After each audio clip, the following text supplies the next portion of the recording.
அடுத்தது தமிழ்நாடு இந்தியாவின் செயற்கை நுண்ணறிவு மற்றும் டிஜிட்டல் தலைநகராக மாறும்.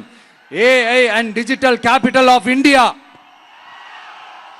2035ஆம் ஆண்டுக்குள் செயற்கை நுண்ணறிவு இந்தியாவின் பொருளாதாரத்திற்கு 1.7 டிரில்லியன் அமெரிக்க டாலர் வரை சேர்க்கும் என்று மதிப்பிடப்பட்டுள்ளது.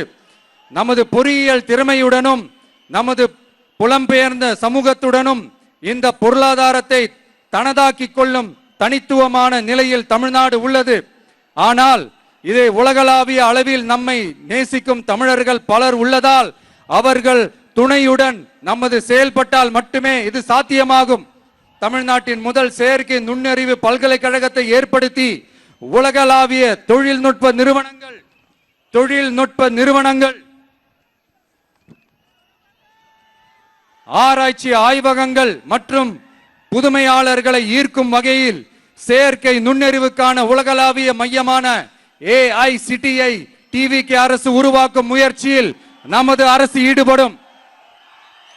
மதுரை, கோயம்புத்தூர், சேலம் மற்றும் திருச்சியில் 1000 டீப் டெக் புத்தொழில் நிறுவனங்களுக்கு ஆதரவளிக்கும் வகையில் செயற்கை நுண்ணறிவு புத்தாக்க மையங்கள் அமைக்கப்படும். இதற்காக நமது TVK அரசு இந்தியாவின் முதல் செயற்கை நுண்ணறிவு அமைச்சகத்தை மினிஸ்ட்ரி ஆஃப் ஆர்டிபிஷியல் இன்டெலிஜென்ஸ் உருவாக்கும்.